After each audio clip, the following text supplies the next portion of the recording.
Shalom sidang jemaat yang dikasihi Tuhan. Terpujilah Tuhan, termulialah namanya. Sidang jemaat yang dikasihi Tuhan, bagi yang di rumah maupun yang lantai bawah maupun yang kita di ruangan ini, biarlah kita datang untuk memuji Dia, meninggikan nama Tuhan. Kita memberikan yang terbaik apa yang kita miliki untuk Tuhan. Biarlah kehidupan kita hari demi hari semakin rindu untuk memuji Dia, meninggikan namanya.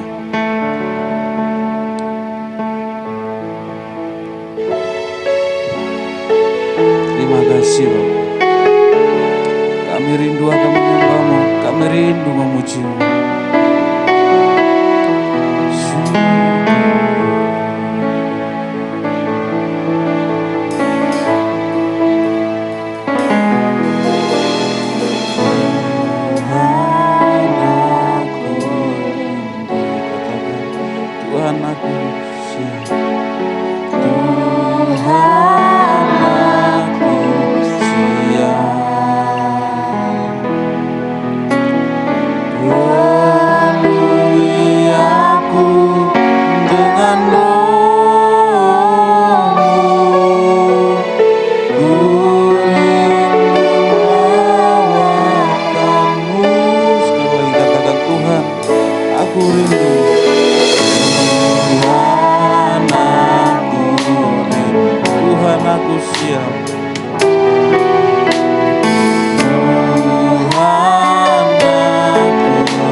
Mari kita mendudukan Dia, memuji namanya. Anakku Tuhan, ini kami datang memuji nama-Mu.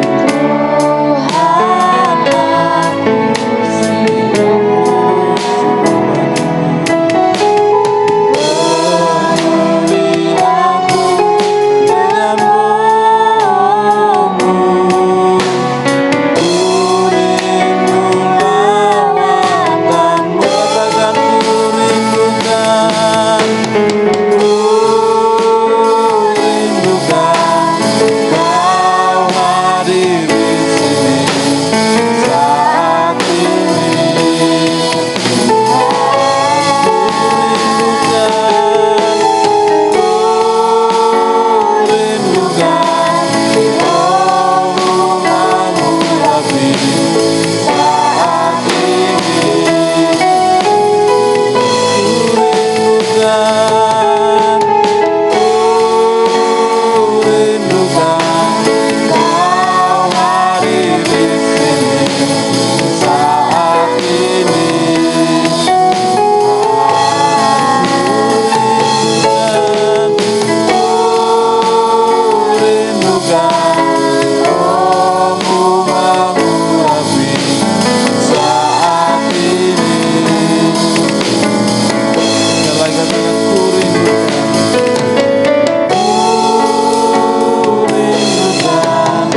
kasih. Yesus ku puji namamu, kami meninggikan Engkau, Kau Rajaku, Kau Tuhanku, terpuji namamu. Terima kasih, syukur. Terima kasih Bapa. Mari umat Tuhan, kita datang memuji Dia, menyembah Dia, berikan yang terbaik bagi Tuhan. Pujilah Dia, tinggikanlah nama Tuhan. Terima kasih Bapa. Terima kasih. Kau Tuhanku, Kau Rajaku.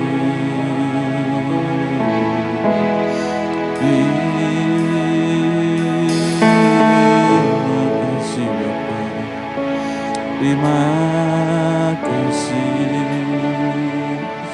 ku sembah, ku tinggikan Engkau, Kaulah Tuhanku,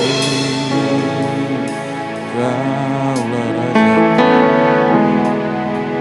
Terima kasih, terima kasih. Kita nyanyikan sekali lagi refrennya. Kau hadir di sini, kami merindukan Kau menguasai setiap hidup kami. Terima kasih. Rindukan Kau hadir di sini saat ini.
Terpujilah Engkau ya Allah kami, mulialah namamu Tuhan, yang menjadi kerinduan kami.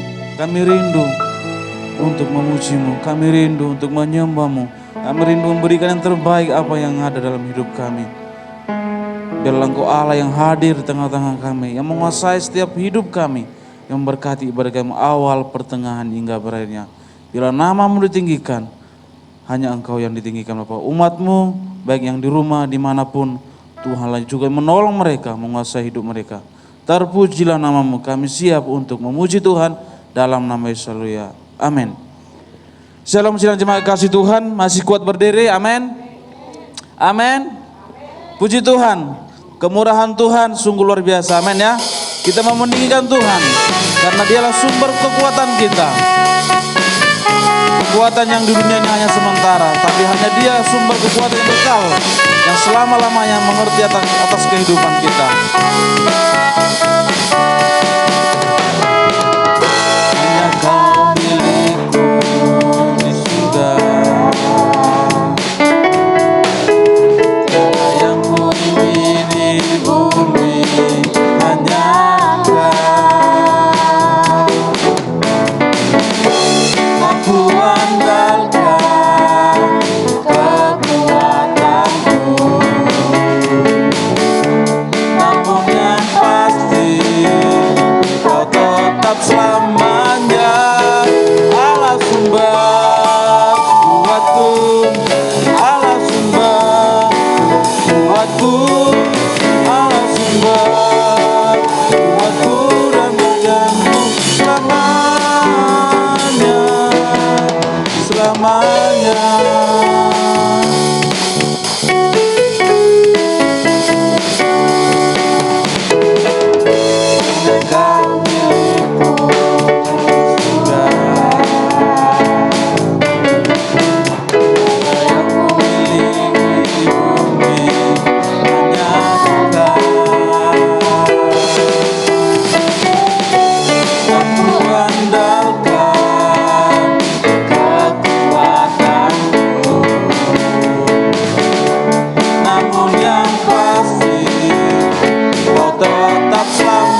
sumber kuat kita, amin.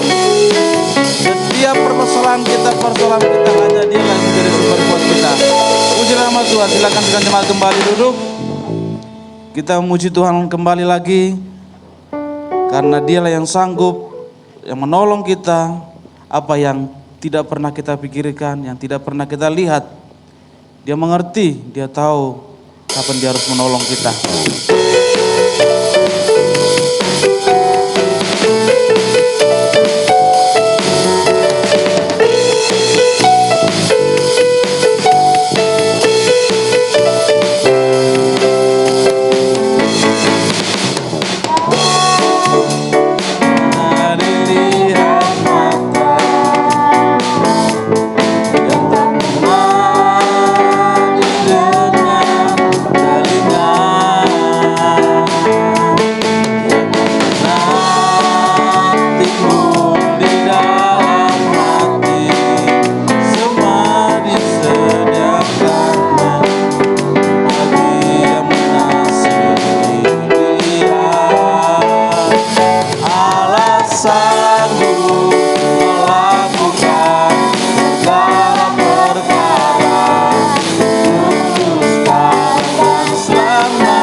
Kuasanya tidak berubah untuk kita, amin.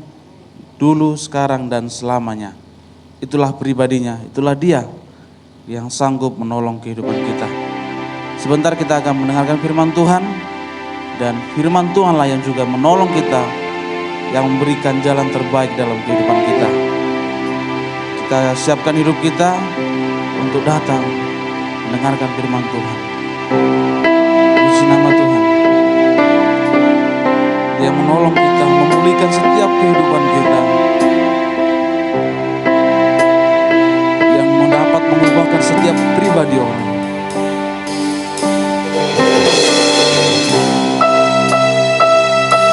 Terima kasih.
ciptaan baru, bebas dari semua yang jahat, serupa dengan gambarmu, sucikan ku, kuduskan hatiku, Tuhan.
menjadi kerinduan kami. Inilah yang menjadi doa dan harapan kami. Sucikan dan kuduskan kami Tuhan, lewat firman-Mu yang akan kami dengarkan. Perbarui hidup kami, pulihkan setiap kami, karena kami semuanya adalah orang-orang yang sakit, yang sangat membutuhkan pertolongan Tuhan.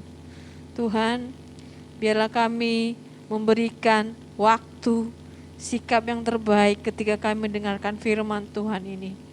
Walaupun kami juga harus berada di rumah, kami memberikan sikap yang terbaik untuk meresponi firman-Mu. Karena dengan begitu, Tuhan akan bekerja dalam hidup kami. Terima kasih Tuhan, Kau yang menolong hamba-Mu Bapak Gembala yang kebanyakan firman Tuhan. Roh Kudus yang berbicara melalui hamba-Mu untuk menyatakan apa yang menjadi maksud Tuhan untuk setiap kami, sidang jemaat-Mu. Terima kasih Bapa yang baik, kami mau sambut firman-Mu di dalam nama Tuhan Yesus Kristus. Haleluya. Amin.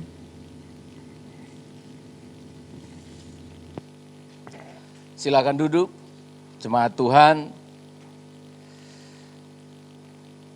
Apapun yang dikerjakan oleh Pak Jokowi di beberapa waktu yang lalu, semuanya salah.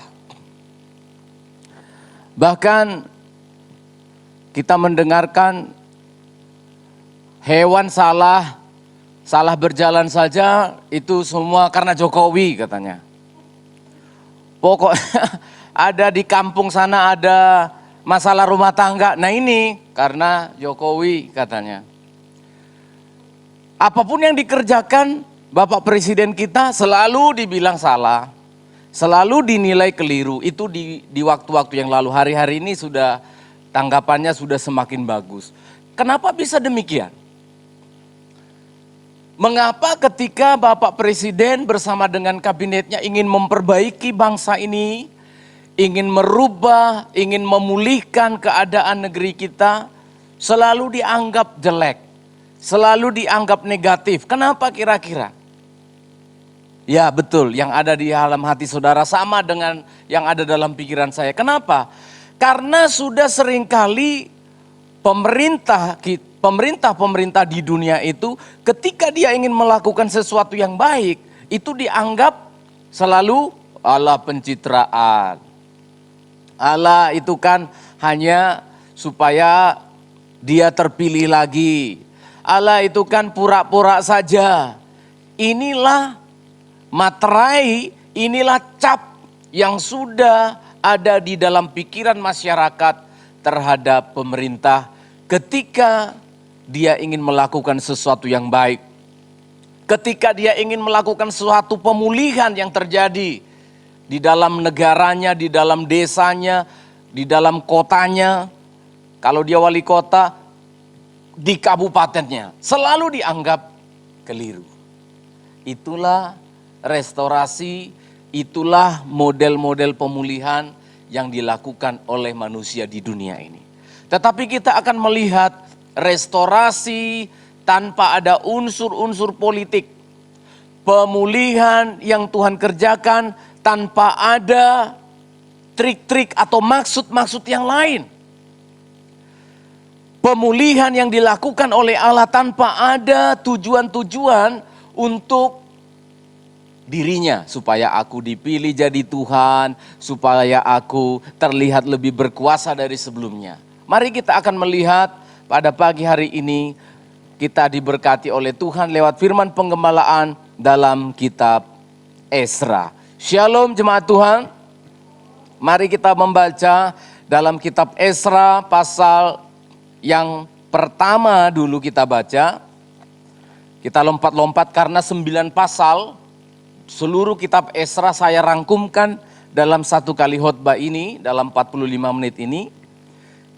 Makanya kita akan lompat-lompat dalam kitab Esra pasal 1 ayat 1 sampai 2 dulu. Lalu nanti kita lompat pasal 4. Esra setelah Tawarik minggu lalu, sekarang kita diberkati lewat kitab Esra pasal 1 ayat 1 sampai 2. Sudah ketemu jemaat? Yang tidak menemukan bisa lihat di layar. LCD. Pada tahun pertama zaman Kores. Kores itu raja. Raja negeri Persia. Ya. Raja negeri Persia. Tuhan menggerakkan hati Kores, raja Persia itu, untuk menggenapkan firman yang diucapkan oleh Yeremia nabi. Sehingga disiarkan di seluruh kerajaan Kores. Waktu itu seluruh dunia dikuasai oleh si Kores ini ya. Secara lisan dan tulisan pengumuman ini. Beginilah perintah Kores, raja Persia. Segala kerajaan di bumi telah dikaruniakan kepadaku oleh Tuhan, Allah semesta langit. Ia menugaskan aku untuk mendirikan rumah baginya di Yerusalem yang terletak di Yehuda.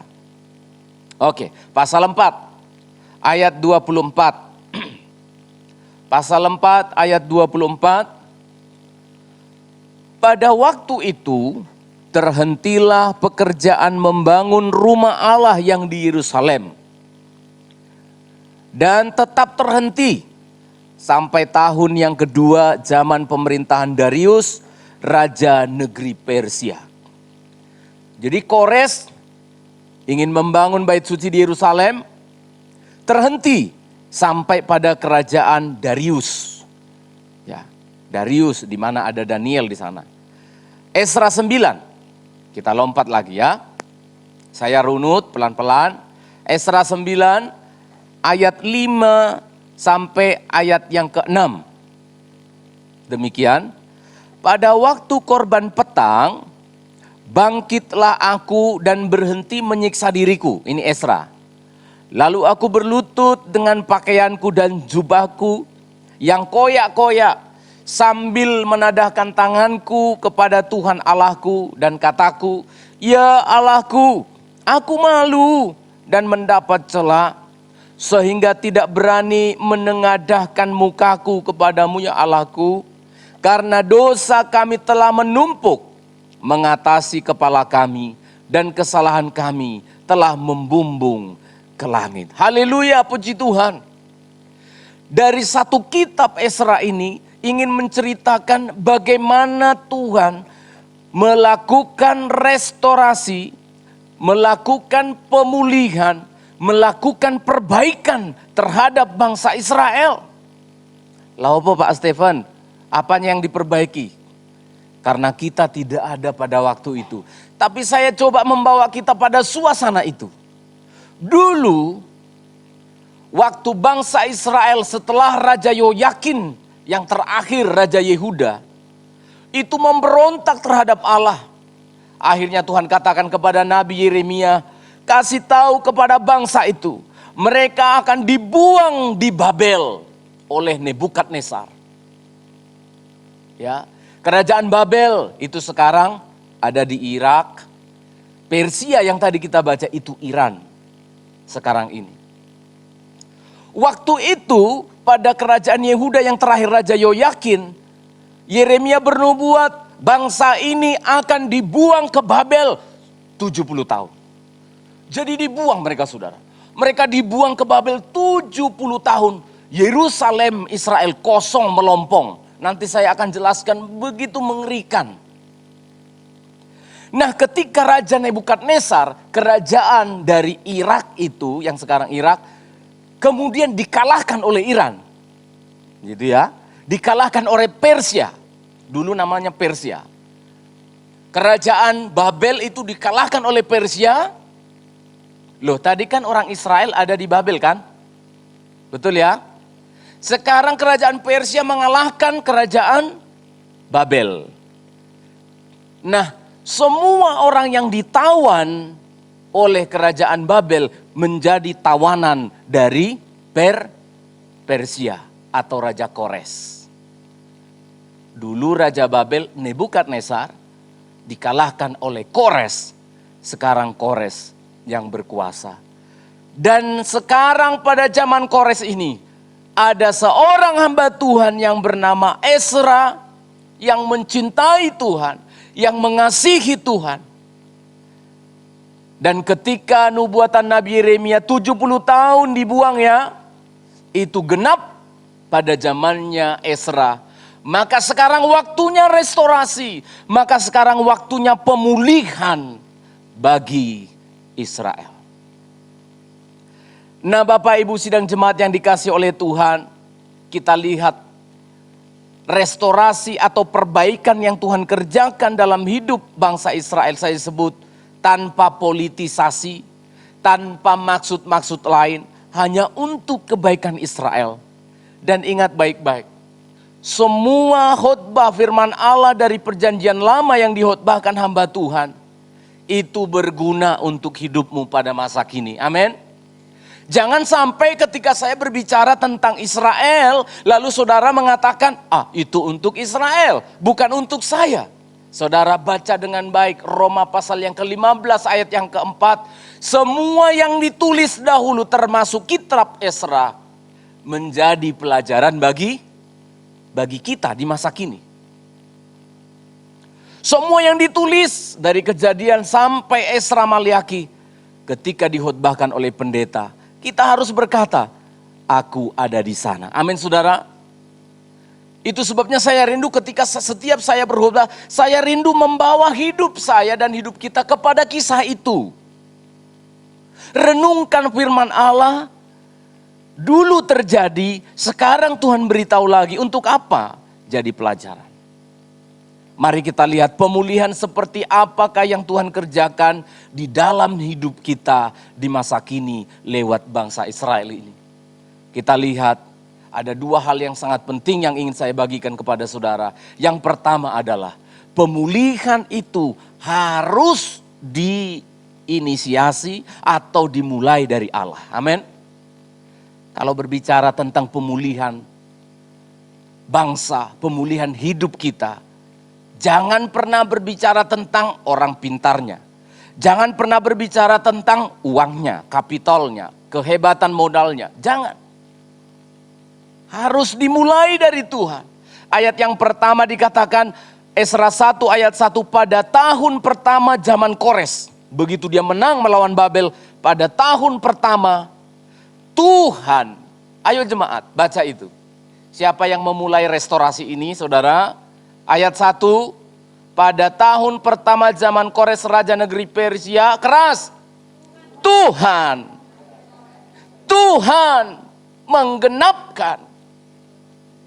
menggerakkan hati Kores dan menggenapkan nubuatan Nabi Yeremia. Saudara perhatikan, semua yang namanya pemulihan ekonomi, pemulihan nikah rumah tangga, pemulihan hubungan orang tua dan anak, pemulihan sakit penyakit, pemulihan apa saja di negeri ini harus dimulai dari Tuhan. Amin. Start from God, harus dimulai dari Tuhan. Saya di sinode kita berbicara, sinode kita yang baru, pengurus yang baru, saya berbicara tentang ini. Saya bilang kita harus mulai dari Tuhan. Jangan kita mulai dari ada uang apa enggak. Benar saudara, ada uang apa enggak. Bicara tentang pelayanan kita di sini. Panitia, contohnya ada panitia Natal. Berapa uang? Jangan berapa uangnya.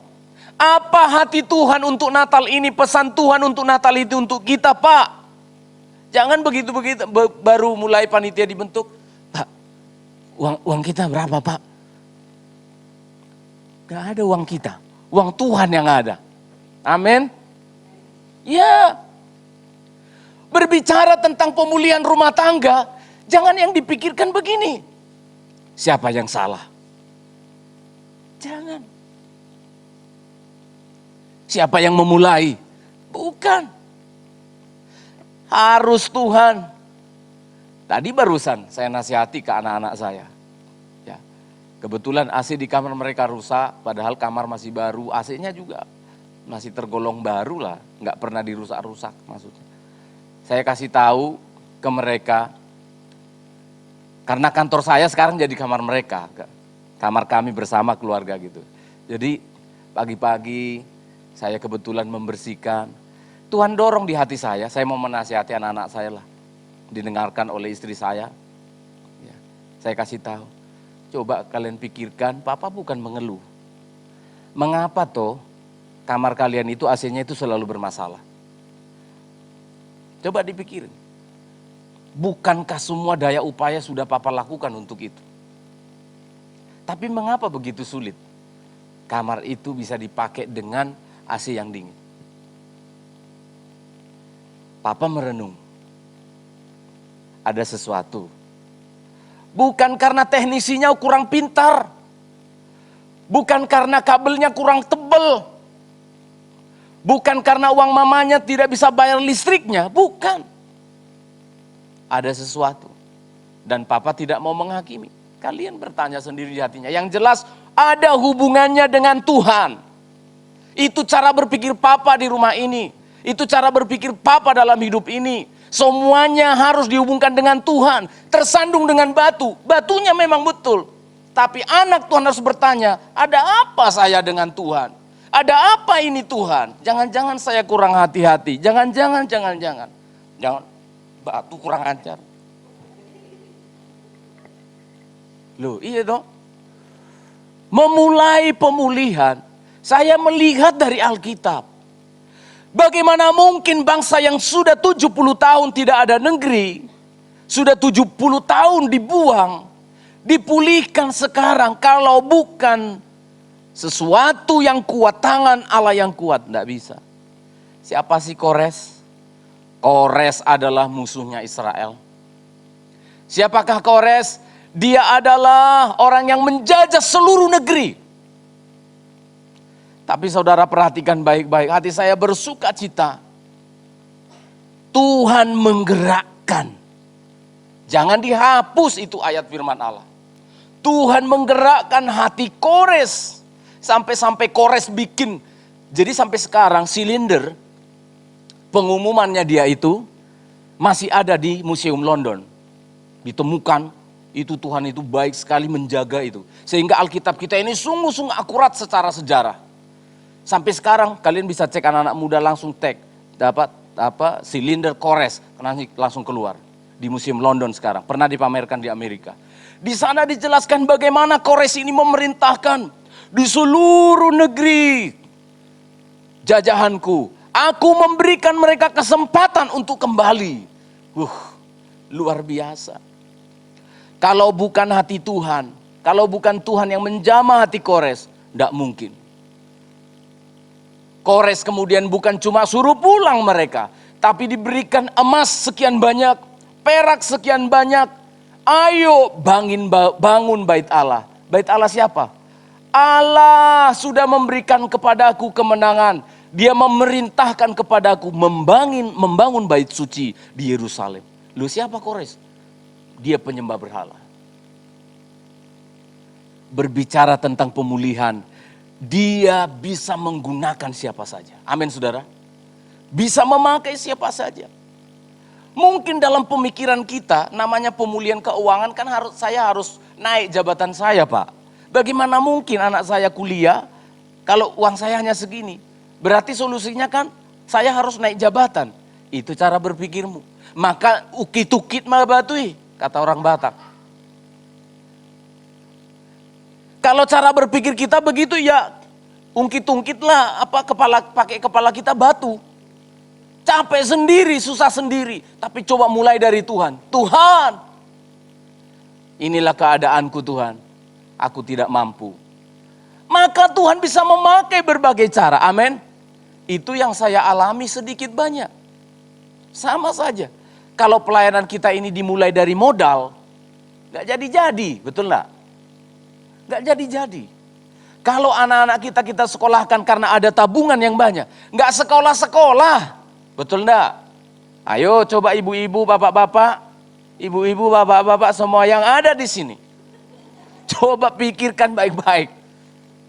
Kalau semuanya nunggu modalnya ada, ayo. Gak jadi.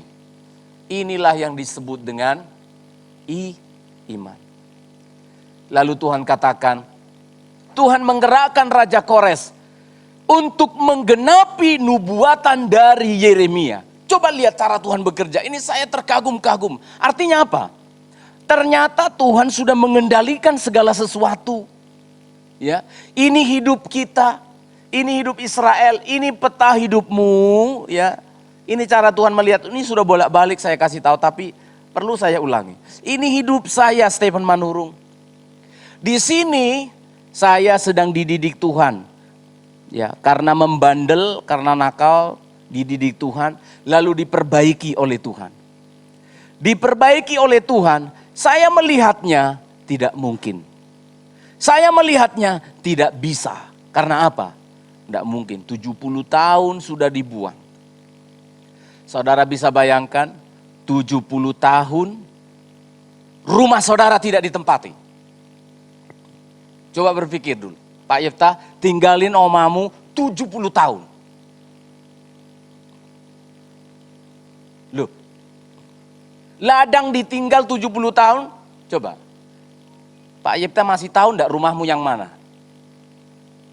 Kalau ditinggal 70 tahun. Kemana jalannya udah gitu ya? Ya karena sudah 70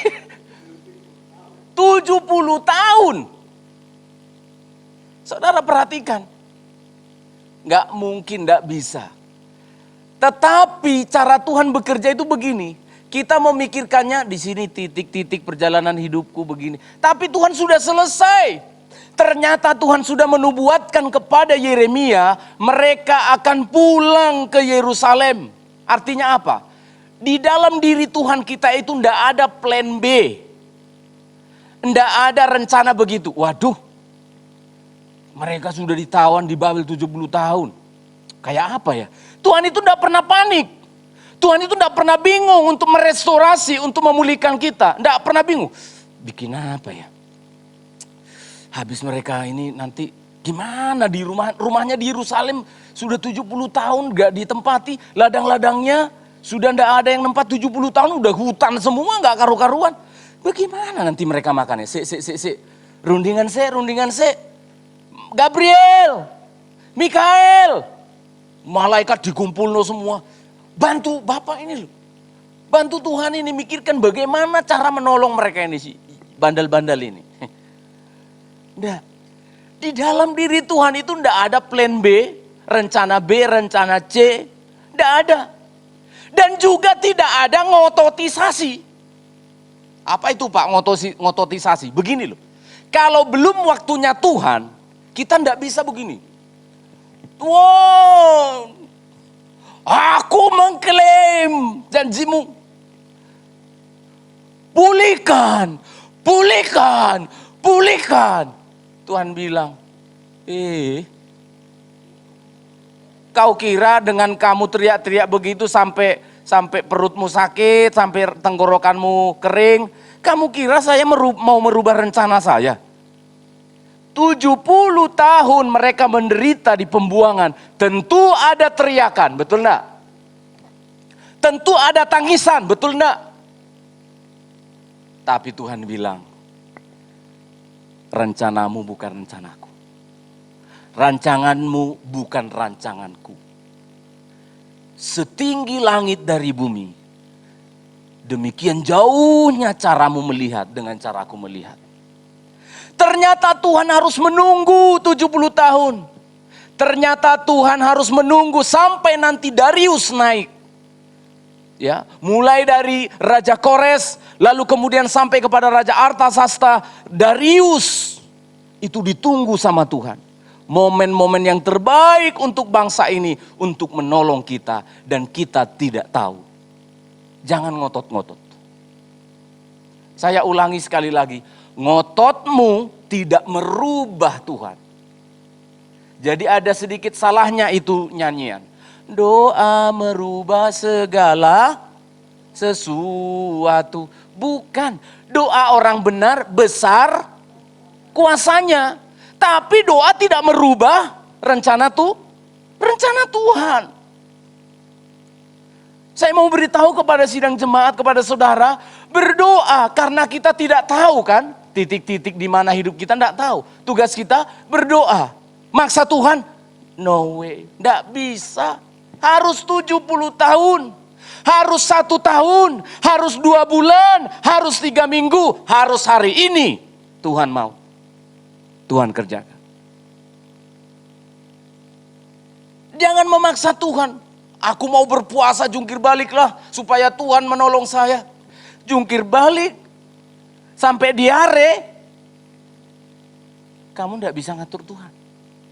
Saya tidak bisa ngatur Tuhan. Saudara datang, Pak Pendeta, keluarkan kesaktianmu, jurus pamungkasmu, supaya aku ditolong Tuhan.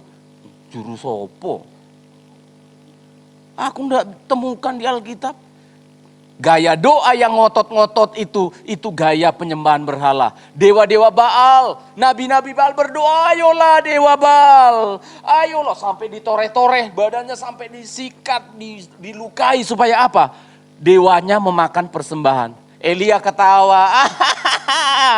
Mungkin Tuhanmu itu lagi ke toilet. Lebih keras. Wah dewa, tolonglah kami, dengarlah doa kami. Itu doa orang yang tidak percaya Tuhan. Ngotot enggak karu-karuan. Doa tidak merubah segala sesuatu. Namanya doa itu meminta. Meminta itu tergantung pada yang memberi. Terpujilah Tuhan. Mengapa tidak langsung dia beritahu? Mengapa Tuhan tidak langsung ngomong hari ini atau besok atau kapan? 70 tahun. Mengapa saudara? Supaya kita mengerti apa itu namanya bersabar. Supaya kita tahu apa itu artinya berharap. Saya kasih contoh ya. Hendy, Tuhan ngomong ini. Hendy, aku beritahu kamu nanti matinya itu adalah umur 70 tahun 5 hari. Ya, 70 tahun 5 hari. Pasti orang yang dapat pendengaran itu pasti langsung tulis. Aku meninggal usia 70 tambah 5 hari. Sekarang umur Hendy 12. Katakan 20 tahun. Sekarang umurnya 20 tahun. Langsung dia kurangkan pakai kalkulator. 70 tahun kurang tambah 5 hari kurang 20 tahun. Sisa hidupnya berapa? Masih 50 tahun 5 Apa kira-kira yang ada dalam pikiran manusia? Ini cara berpikir manusia. Langsung begini pikirannya. Aku akan bebas-bebas. Selama 50 tahun 4 hari. Aku bebas-bebas dulu lah. Ngapain itu main musik lagi sama di gerejanya Pak Stephen itu. Aku kan matinya 70 plus 5. 70 lewat 4 hari. Wah bebas-bebas aja lah. Kita ini luar biasa diberitahu Tuhan kita matinya. Wah kita bebas, hari Minggu kayak gini paling enak kemana? Mancing mania contohnya. Ya. Wah ibu-ibu, wah umurnya nanti mati udah tahu. Santai aja. Kalau Mas Gunadi ini contoh nggak benar, bukan nubuatan juga. Kalau beristri 2, kan gampang. Nanti umur 70 tahun plus 4, di malam harinya kita bertobat.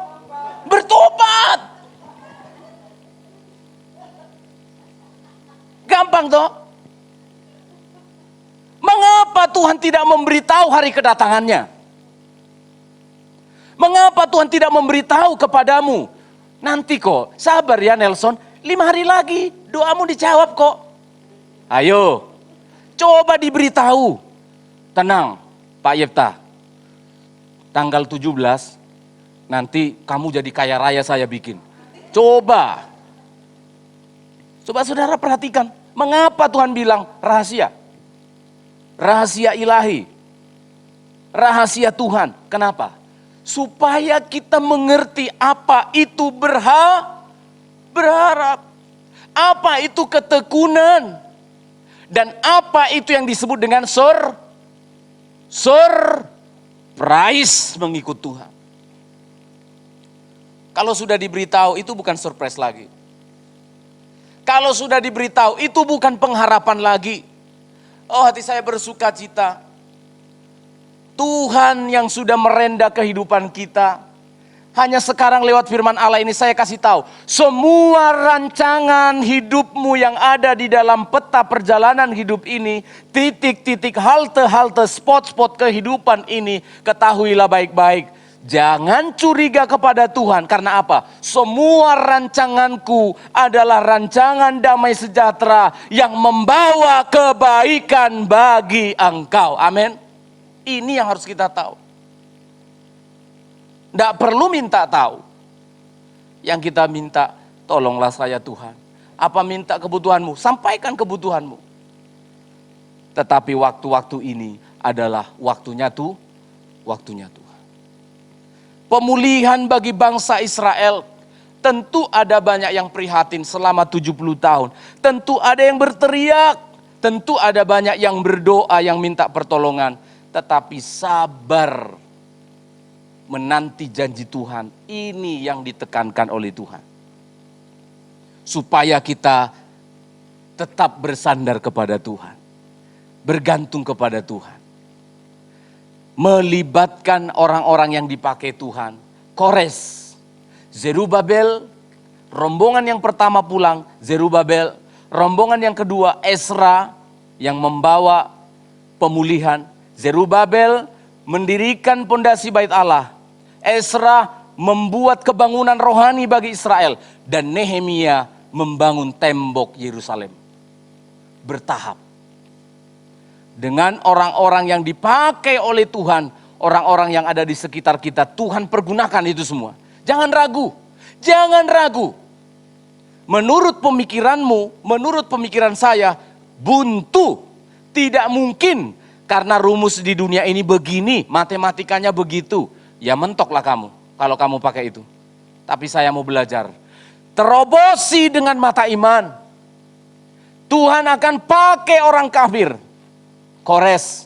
Tuhan akan pakai burung gagak untuk Elia. Tuhan akan pakai Zerubabel. Tuhan akan pakai Darius. Tuhan akan pakai Nehemia untuk membantu pemulihan itu terjadi dalam hidup kita. Amin. Mungkin papamu gajinya memang hanya segitu. Mungkin papamu, mamamu hanya sanggupnya begitu. Tapi kamu tidak boleh berhenti bermimpi, anak-anak muda. Jangan memulai mimpimu dengan kapital, dengan modal, dengan uang. Jangan, itu bukan gayanya anak Tuhan. Mulailah dengan Tuhan. Kalau engkau punya cita-cita A, sampaikan kepada Tuhan. Meski papamu hanya penghasilan sedikit, mesti sampaikan kepada Tuhan. Maka nanti dalam perjalanan kamu akan mengerti. Oh iya, aku tadinya pengen jadi dokter. Kok sekarang aku jadi insinyur? Ternyata maksud Tuhan untuk bangun gerejanya Pak Stephen rupanya. Loh, belum terjadi aja sudah tidak mau. Loh iya toh, baru kita mengerti. Oh iya, ternyata aku ke Pulau Batam. Sekali dayung, 2 pulau, 3 terlampaui. Saya jadi hamba Tuhan, dapat istri yang paling cantik se-Amerika dan iya toh. Baru saya sadar itu, bukan sekarang, udah lama.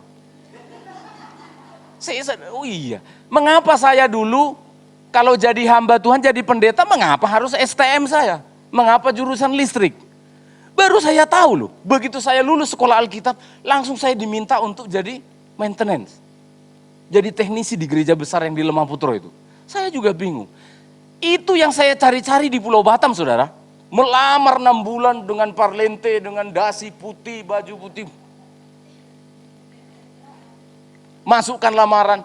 Enggak Pak, dilihat dari atas ke bawah waktu wawancara.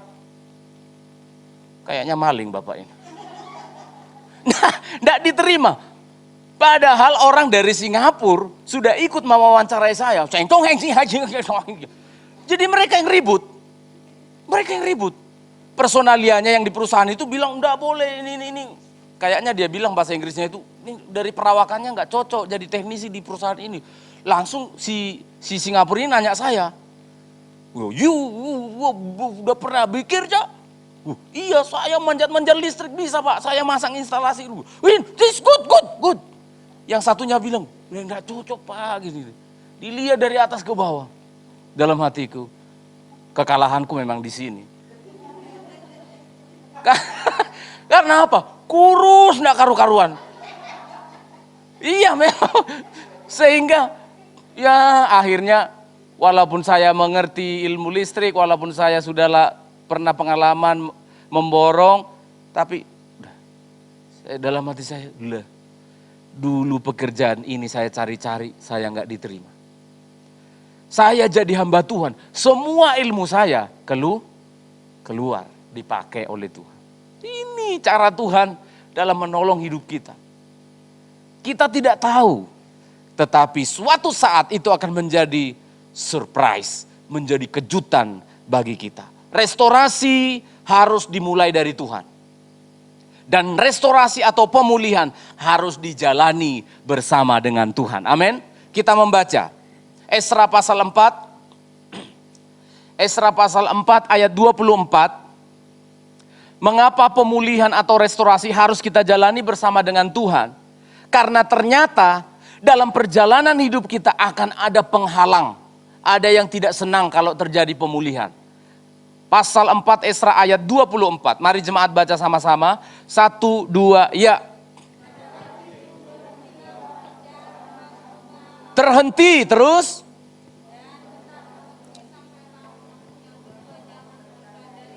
Ya, saya ringkaskan saja. Saya ringkaskan.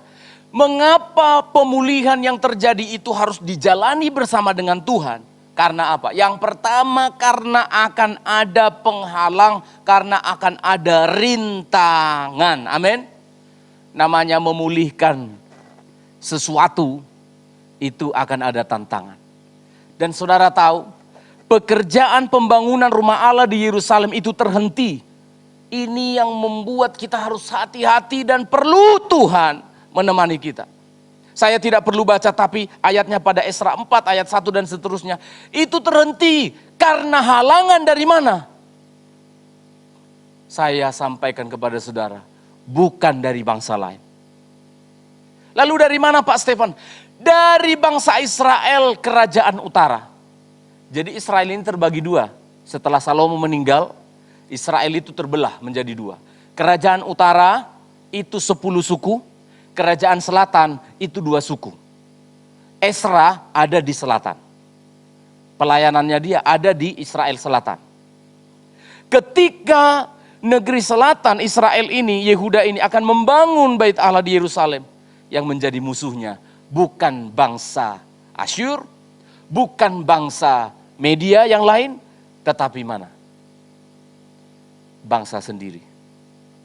Saudara sendiri. Siapa? Orang yang paling dekat, yang paling berpotensi akan menghalangi pemulihan nikahmu, pemulihan rumah tanggamu, pemulihan ekonomimu, pemulihan apa saja.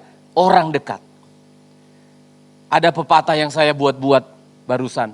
Orang menginjak duri, sakit enggak? Sakit sekali. Tapi lebih sakit kalau duri dalam daging. Sakit sekali, menderita sekali kalau masalah itu justru muncul dari orang-orang yang ada di sekitar kita. Betul enggak? Wah, saudara hebat-hebat, tidak ada masalah di orang dekat saudara. Potensi yang paling sakit membuat kita paling menderita itu siapa? Orang yang paling dekat dengan kita. Siapa orang yang paling dekat kalau pernikahan? Siapa? Pasanganmu. Siapa orang paling dekat kalau keluarga kecil? Anakmu, ibumu, papamu. Siapa yang paling dekat kalau dalam keluarga besar? Sepupumu, pamanmu, bibimu, temanmu. Siapa teman sebangsamu? Siapa? Mereka-mereka inilah yang berpotensi melukai, menyakiti, paling sakit. Perlu Tuhan. Amin. Perlu Tuhan. Tidak perlu lagi kita hitung terlalu banyak air mata dari papa mama menangis, berteriak, rasa sakit dan pilu. Bukan karena tidak punya uang, bukan karena tidak bisa makan. Karena apa? Anaknya menjadi penyakit dalam dirinya. Anaknya selalu melukai hatinya. Anaknya tidak mau taat kepada orang tuanya. Itu yang paling sakit. Kalau orang tua banting tulang, banting setir pun seringnya. Banting tulang, pukul tulang, apalagi keringat bercucuran, itu biasa. Bapak Ibu biasa? Biasa. Tapi kalau anak kita tidak mau mendengarkan, itu sakitnya. Di sini tembus ke situ, tembus ke sini. Sakit.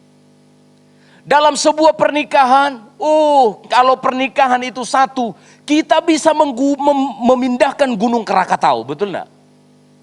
Loh, benar loh itu. Kalau ada 2 orang bersehati dalam namaku, itu loh. Itu saya rasakan itu kalau saya dengan istri saya satu hati. Saya nggak ada lawan. Betul? Lu iya. Tidak ada masalah. Walau masalah besar di depan. Tapi kalau menyatu, benar. 2 tali menjadi kuat. 1 tali rapuh. 2 tali kuat. Kalau 3 bersama Tuhan akan semakin erat. Itu pepatah dunia dan pepatah Alkitab. Ini perhatikan baik-baik. Dalam sebuah pernikahan, saya sambil berkhotbah ini sedang berdoa kepada saudara yang punya pernikahan. Engkau tidak bisa menyelesaikan pernikahanmu kalau engkau tidak libatkan Tuhan. Betul? Tidak bisa. Ezra tidak bisa apa-apa. Karena apa? Teman-temannya yang ada di kerajaan utara sudah mencari koalisi, bekerja sama dengan bupati-bupati yang ada di sekitarnya untuk menggagalkan pembangunan rumah Allah. Ezra bukan pejabat, Ezra hanya ahli kitab yang sekolah teologi yang mengerti firman Allah. Mau bikin apa? Pendeta mau bikin apa? Seringkali kita hamba-hamba Tuhan dijadikan sasaran karena dilihat orang lemah. Tapi hati-hati kamu. Hati-hati kita dengan anak-anak Tuhan.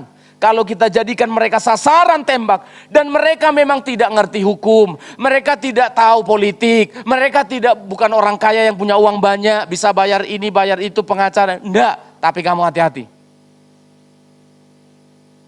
Kalau orang yang sudah merasa lemah tadi berseru kepada Tuhan dan melibatkan Tuhannya, hati-hati kamu. Hati-hati. Karena apa? Bukan kamu lagi lawannya. Bukan orang itu lagi lawanmu. Tapi Tuhannya. Saya mau ngambil ilustrasi yang duniawi, tapi ada benarnya. Seorang anak Tuhan, mantan gubernur di Jakarta, dan mencalonkan diri tidak berhasil lagi, dimasukkan ke dalam penjara. Singkat saja ayat firman Allah yang dia kutip. Tuhan tidak pernah tertidur dan terlelap. Dia berikan dalam bahasa Jawa, Gusti boten sare. Aku bisa dipenjara, tapi Tuhanku tidak pernah terpenjara. Betul? Apa yang terjadi? Saudara menilai sendiri. Semua yang dikatakannya itu Gusti boten sare, semua terjadi. Orang-orang yang tadinya menjerumuskan dia ke penjara, semuanya sekarang. Masih mau nambah lagi? Boleh. Semuanya. Jangan main-main. Kalau anak Tuhan, apalagi Ezra hamba Tuhan yang tidak bisa apa-apa, hanya mengatakan, Tuhan, Engkau lihat. Nehemia juga begitu nanti. Tuhan, Engkau lihat Sanbalak dan Tobia. Engkau lihat Tuhan. Maka Tuhan kalau sudah turun tangan, perhatikan. Habis kamu jungkir balik. Jangan main-main dengan Tuhan. Dan kita yang lemah, anak-anak Tuhan, kita orang-orang yang lemah, libatkan Tuhan. Mungkin dalam pernikahan itu ada orang ketiga, orang keempat, orang kelima yang terus ingin merusak. Sehingga pasanganmu ini jadi duri dalam daging karena dipengaruhi ini. Sana, teriak sama Tuhan. Tuhan yang menciptakan nikah, Tuhan akan membela. Amin. Akan membela. Iblis ingin merusak pernikahan Adam dan Hawa. Tuhan masuk. Berjalan-jalan, memberi solusi, memberi pakaian dari kulit, dan menyuruh mereka keluar untuk menantikan janji keselamatan. Orang-orang di sekitarmu mungkin sudah ruwet kalut.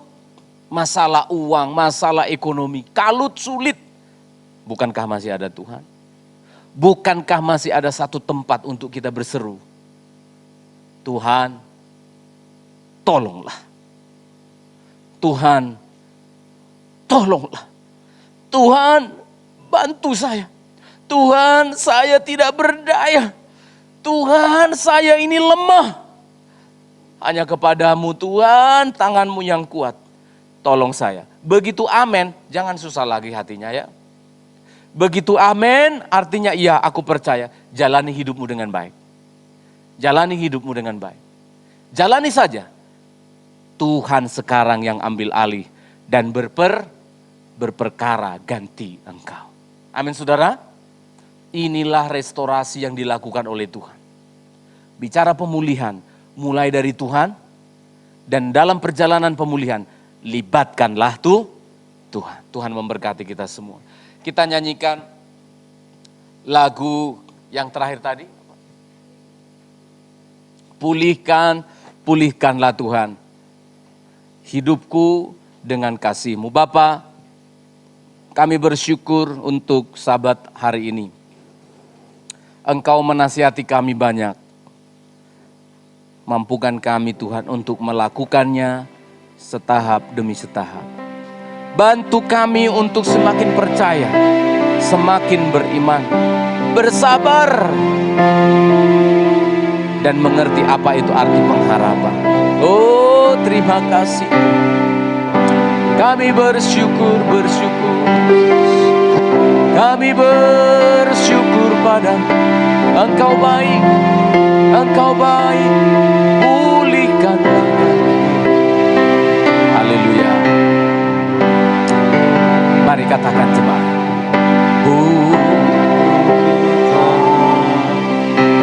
Pulihkan hatiku dengan kasih. Yesus bentuklah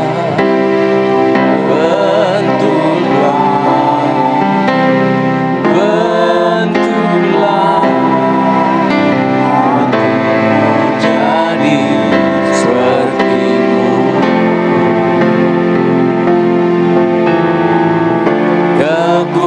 Kekudusan-Mu memenuhi. Yes, amin. Tuhan, ini rinduku. Ubahkan hatiku seperti hati-Mu. Haleluya. Kudus berkenan bagi-Mu. Bagaikan emas yang murni. Bentuklah Tuhan selalu menjadi ciptaan oleh pertolongan-Mu Tuhan. Bebas dari sembahyang jahat. Terima kasih. Serupa dengan gambar-Mu, sucikanku. Bentuklah kami, kuduskan hati-Mu Tuhan. Jemaat yang punya pergumulan, jemaat yang sedang di dalam pemulihan, atau engkau sedang disakiti orang yang terdekatmu, ada Tuhan, libatkan Tuhan. Pulihkan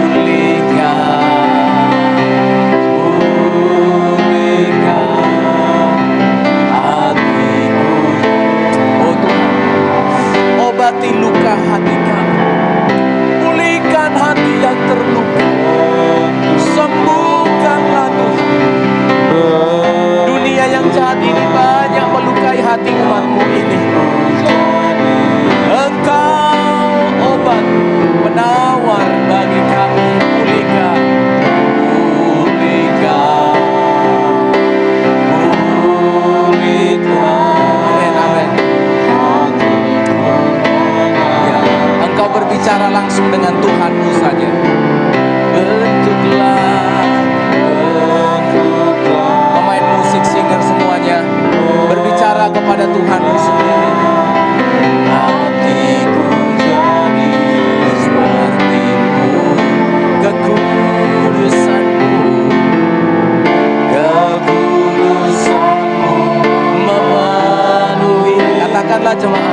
emas yang murni. bagaikan emas yang murni untuk hatiku selalu. Dan ku menjadi Ciptaan baru, bebas dari semua yang jahat, bebas dari semua yang jahat, serupa dengan gambar-Mu Tuhan. serupa dengan gambar-Mu. Pulihkan, amin. Mari berdiri bersama-sama. Ubah hatiku Tuhan, ubah Hatiku seperti hati-Mu, diri kami Tuhan. kudus Kami berkenan bagi-Mu. Tolonglah kami, Bagaikan emas yang kami perlukan untuk hatiku selalu.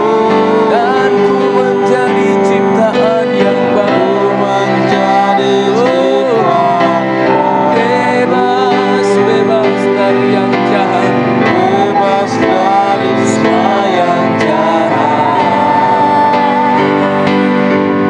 serupa dengan gambar-Mu. Sucikanku, kuduskan hatiku. backing vokal menyanyi referen, jemaat menyembah Tuhan. Ubah hatiku, dengan perlahan-lahan kami datang menyembah-Mu. Perbaiki hidup, berkenan bagi pulihkan Tuhan. bagaikan Kami datang di hadapan-Mu, kami tak berdaya, kami tidak mampu Tuhan. selalu. Kami punya Engkau, hanya Engkau Yesus. Oh, kami datang, kami datang Tuhan.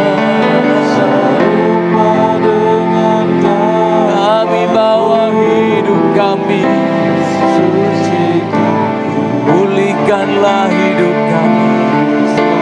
Tolonglah umat-Mu, kami libatkan Engkau Tuhan. Berperkaralah atas pergumulan hidup kami. Berperkaralah Tuhan.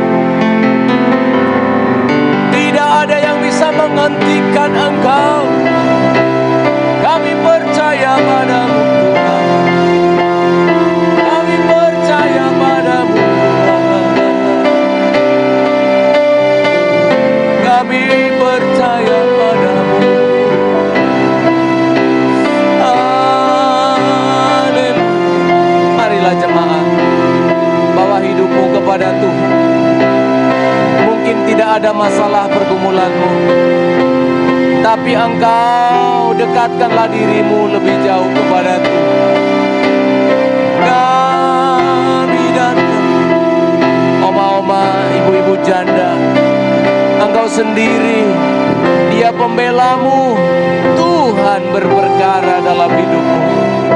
Anak-anak muda, kami datang, kami datang.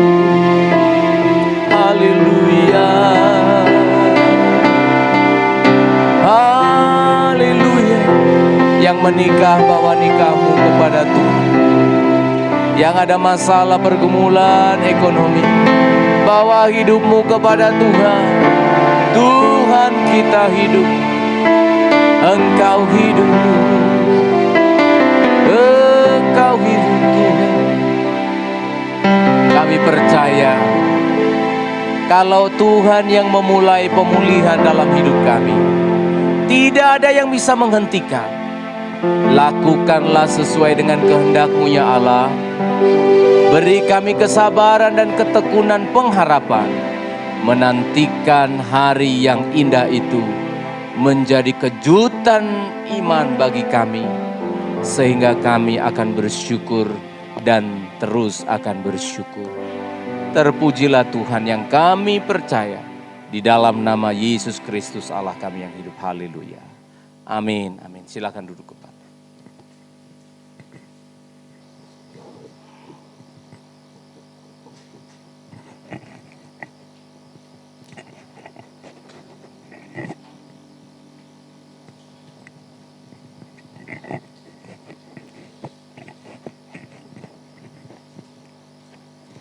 Puji Tuhan, firman Tuhan sudah memberkati kita. Sebentar kita akan memberikan persembahan apa yang Tuhan sudah berkati dalam hidup kita. Sebelumnya kita berdoa. Bapa, kami bersyukur atas segala kasih karunia-Mu dalam hidup kami yang Kau berikan bagi kami, Bapa. Sebentar kami kembali lagi belajar untuk memberi apa yang Engkau sudah berkati dalam hidup kami. Berkatilah kami semua dan biarlah persembahan ini untuk memperlebar kerajaan-Mu di tempat ini, Bapa. Terpujilah nama-Mu, dalam nama Yesus kami telah berdoa bersyukur, haleluya, amin. Puji Tuhan, kita akan nyanyikan pujian kita, Allah sanggup, apa yang tak pernah dilihat mata.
Sekarang pengumuman dari Ibu Gembala, dipersilakan.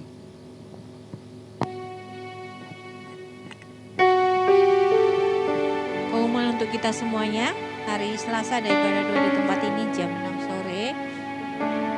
Dan akan tetap kami buka secara Zoom juga ya. Kemudian hari Sabtu belum ada kaum muda. Dan hari Minggu ada ibadah umum seperti biasa seperti ini di tempat ini. Jam 8 pagi dan dilanjutkan di sekolah minggu. Jika ada pengumuman lain nanti akan kami info lagi di grup. Jadwal-jadwal para pelayan Tuhan juga akan kami beri. Itu saja pengumuman untuk kita. Tuhan memberkati. Puji Tuhan. Kita akan mengakhiri ibadah kita. Saya undang sedang jemaat bangkit berdiri. Kita nyanyikan ubah hatiku seperti hatimu.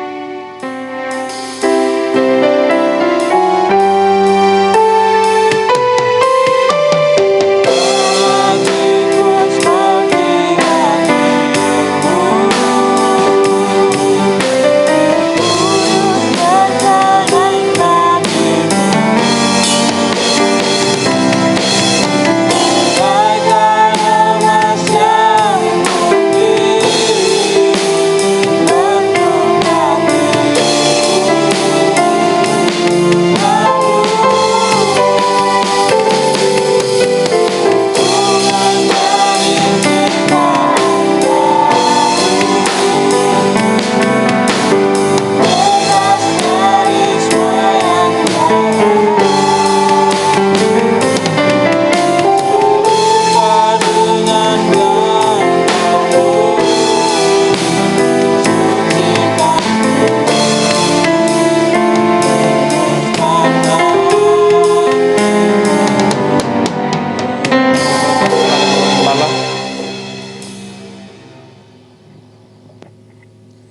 Terpujilah Tuhan yang telah menyertai ibadah kami pada hari ini. Tetap kami doakan untuk Mama dari Abi, supaya Tuhan terus kerjakan pemulihan dalam hidupnya. Tuhan tolong juga papanya, berikan Tuhan kekuatan, kesehatan, hikmat untuk menangani semua persoalan pergumulan ini. Jemaat-Mu yang menghadapi pergumulan, jemaat-Mu yang ada di Surabaya sedang menghadapi pergumulan, di Sidoarjo, yang di rumah, Tuhan yang di luar kota, kami bawa hidup mereka semua ke dalam tangan-Mu. Engkau menjangkau, Engkau ada di sana, Engkau menolong mereka Tuhan. Ini permohonan kami. Kami membawa semua dengan kerendahan hati. Jadilah kehendak-Mu yang terbaik yang kami tahu Engkau melakukan. Rancangan-rancangan yang damai, yang indah untuk kami semuanya. Terima kasih Tuhan, terpujilah nama-Mu untuk anak-anak remaja muda kami yang sudah memberi dirinya melayani Tuhan ini. Kami doakan mereka diberkati Tuhan dengan hikmat, dengan masa depan yang sudah Tuhan sediakan. Jemaat-Mu juga remaja muda dan juga lansia, kami orang-orang dewasa, kami bawa hidup kami, pergumulan dalam pernikahan, di dalam usaha pekerjaan kami, kesehatan kami. Sungguh kami percayakan hidup kami seluruhnya ke dalam tangan kasih karunia-Mu. Terima kasih Tuhan, kami akan kembali ke tempat kami dalam aktivitas kami. Mohon penyertaan dan berkat-Mu tercurah bagi kami. Maka jemaat, bukalah hatimu, angkatlah tanganmu, terimalah berkat kasih karunia, damai dan sejahtera dari Allah kita menyertai engkau di dalam nama Tuhan Yesus Kristus, memberkati engkau, melindungi, menuntun hidupmu mulai hari ini lagi. Maranatha sampai kekal selama-lamanya. Berkat Allah tercurah bagi engkau dan saya di dalam nama Tuhan Yesus Kristus. Kita responi, Bapa, Bapa.